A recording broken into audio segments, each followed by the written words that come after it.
Olá pessoal, tudo bem?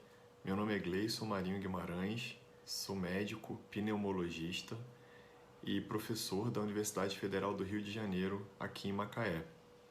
A gente vai conversar um pouquinho sobre o novo coronavírus, o SARS-CoV-2. A gente chama assim o vírus que causa uma doença chamada Covid-19. E a gente vai falar um pouco de quem é o vírus. Então, o SARS-CoV-2 é um vírus da família coronavírus, e esses vírus que geralmente circulam todos os anos, por aqui também, são os coronavírus sazonais, né? Eles geralmente circulam no período do outono e do inverno. É, novo coronavírus, que foi o SARS-CoV-2, surgiu em meados de dezembro, lá na China, na província de Wuhan, onde houve o início dessa pandemia que foi decretada em março. Bom, esse vírus ele tem uma capacidade de transmissão bastante grande. Ele se transmite através de excretas que a gente coloca no ar, né? E aí quais seriam as formas de excreção desse vírus? Seriam a tosse, o espirro ou a fala. Esse vírus ele se dissemina através das gotículas respiratórias que a gente vai excretar no momento da tosse ou do espirro, mas ele também pode ser solto no ar pela nossa fala, e ele pode emitir tanto as gotículas, que são mais pesadas e podem cair nas superfícies que estão perto da gente. Então eles podem cair na superfície da mesa, do chão. Se ele cai num papelão, ele pode durar até 24 horas. Se ele cai sobre uma superfície de aço inoxidável, ele pode durar até 6 horas, 8 horas. Se ele cai sobre uma superfície de plástico, ele também pode durar em torno de 8 horas. Ou seja, a gente precisa entender que a higiene desses locais, quando existir alguém com contaminação possível, né, já infectado, também vai ter que ser feita por conta de risco também, não só da tosse e do espirro direto de alguém que está infectado ou mesmo doente, mas também porque se eu passo a mão nessa superfície contaminada anteriormente por alguém que tossiu, espirrou, falou próximo e colocou, né, e emitiu partículas que caíram sobre essa superfície contaminada, eu posso, se eu passar a mão sobre a superfície, coçar meu olho, meu nariz ou minha boca, eu posso também fazer infecção. Então, a gente vai dizer que a forma de transmissão dessa doença vai acontecer pelo ar, pelas pessoas que estão tossindo, espirrando ou mesmo falando, e pelas superfícies contaminadas. Existe uma possibilidade também, só para a gente não esquecer, das transmissões que ainda não foram documentadas, mas a gente tem a presença do vírus nas fezes. Então, as pessoas que estão com infecção ou mesmo doentes, elas podem excretar esse vírus através das fezes e através de outras secreções que a gente coloca, como por exemplo o catarro, o escarro. Também existe a produção, né, ou pelo menos a gente encontra vírus nesses materiais. Por isso, gente, é muito importante se cuidar e redobrar esses cuidados na atual circunstância em que a gente começa a perceber muita gente doente. Em locais em que existe uma maior aglomeração de pessoas, a gente vai ter mais risco de transmitir a doença e de ficar doente. Então é muito importante hoje que, se você sair de casa, não deixe de usar a máscara. Mesmo a máscara de pano, não precisa ser aquela máscara toda produzida, né? Ou mesmo a máscara cirúrgica, ou a N95, que é a máscara que os profissionais de saúde têm que usar lá dentro do hospital. Não, vocês podem usar as máscaras de pano, as máscaras que vão proteger e vão servir como barreira para a inalação desse vírus, que pode estar em suspensão no ar se ele tiver na forma de aerosol por até 3 horas. Então olha só como isso é importante. Eles podem ficar no ar até 3 horas em suspensão, e se eu entro num local e que tinha alguém tossindo ou espirrando com o vírus, eu posso também adquirir essa doença pelo contato e pela minha respiração, tá?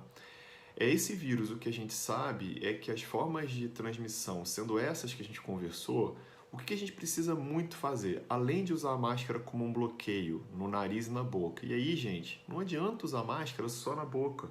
A gente tem que usar máscara no nariz e na boca.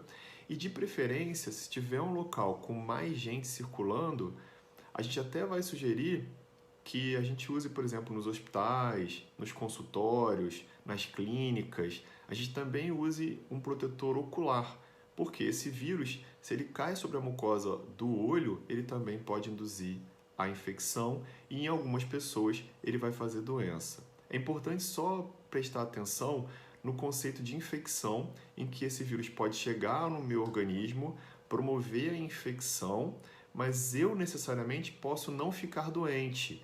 E aí isso é um grande problema na transmissão. Por quê? A gente entende que muitas pessoas não fazem sintomas de nariz entupido, de espirro ou coriza, de dor de garganta, de tosse, de falta de ar. As pessoas podem não ter esses sintomas. Muitos pacientes que estão com a infecção pelo SARS-CoV-2 pode não ter diarreia, pode não ter náusea, enjoo e até mesmo vômito, pode não ter febre, pode não ter alteração do paladar e do olfato, podem não ter outros sintomas, como, por exemplo, cansaço, desânimo, fraqueza, falta de apetite, né? Então, esses sintomas todos, eles podem não estar presentes. A gente vai chamar essa pessoa que tem a infecção, mas não fez a doença, nenhuma manifestação clínica, nenhum sintoma, de pessoas assintomáticas. E esses assintomáticos é que podem continuar a perpetuação do vírus, uma vez que esse assintomático ele pode continuar transmitindo sem saber, porque ele não está sentindo absolutamente nada. Por isso que é muito importante que a partir de agora, se a gente for ter contato com outra pessoa, que a gente esteja de máscara, mesmo dentro de casa, se eu preciso sair o tempo inteiro para trabalhar, se eu preciso sair para alguma outra coisa. É importante que eu use mais a máscara e não deixe de usar a máscara se eu for sair de casa. Então essa é a recomendação principal. As recomendações que também existem e vocês já viram com certeza, mas que eu vou repetir aqui, é a gente não deixar de lavar as mãos com água e sabão. Água e sabão é muito importante. O sabão, ele consegue ser, por ser detergente, ele consegue romper a estrutura do vírus, que é uma estrutura de gordura por fora. Então, a gente consegue sim eliminar o vírus se a gente fizer a limpeza de água e sabão nas mãos frequentemente. Ah, eu preciso usar o álcool? Sim, eu posso usar o álcool, mas o sabão e a água são estratégias muito eficazes na higienização das mãos. É muito importante também, além da limpeza e higiene das mãos e do uso da máscara, que você, ao menor sinal de sintoma clínico de uma síndrome viral, parecendo uma gripe, você já coloque a máscara, fique de máscara dentro de casa e se tiver como ficar um pouquinho mais isolado do restante da família, já é importante. A gente tem que lembrar que a gente está no meio de uma pandemia, muitas pessoas estão doentes, muitas estão infectadas e não sabem. Pelo menos os pacientes que têm a doença manifesta, é importante que procure assistência médica e em casa já adote as medidas de isolamento dentro da própria casa. Esse é a melhor forma de prevenir e diminuir que o cluster familiar, ou seja, as pessoas que estão dentro de casa, todas fiquem doentes porque uma pessoa ficou doente. A gente não pode deixar de praticar também a etiqueta respiratória. Então, tanto as crianças quanto os adultos precisam sim ou ter um lenço de papel para não tossir e espirrar no ar. Então é muito importante que eu use o lenço de papel, porque esse lenço descartável eu vou desprezar depois de uma lixeira fechada. Ou, se eu não tiver um lenço de papel, que eu cubra com o espirro e com a tosse no meu antebraço. Para quê? Para impedir que esse vírus fique em circulação no ar por mais tempo e aí uma pessoa que chegue nesse ambiente acabe se contaminando também.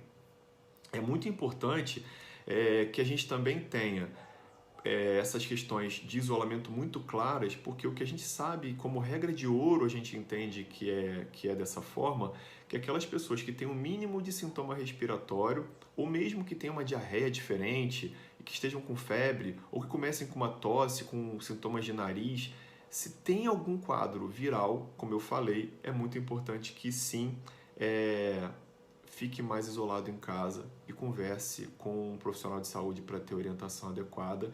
Aqui em Macaé a gente tem o centro de triagem lá do coronavírus, que funciona no Centro de Saúde Jorge Caldas e é a referência do nosso município para todos vocês que moram aqui na nossa cidade.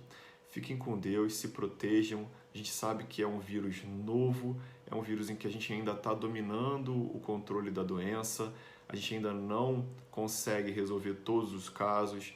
A imensa maioria das pessoas vai ter forma leve e forma até mesmo assintomática, mas 20% precisarão de internação, precisarão da terapia intensiva lá na UTI, 5% dessas pessoas poderão precisar de UTI e a gente precisa ter leitos para todo mundo e a melhor forma de prevenir é usando máscara e evitando que todos fiquem doentes ao mesmo tempo. Essa é a recomendação principal.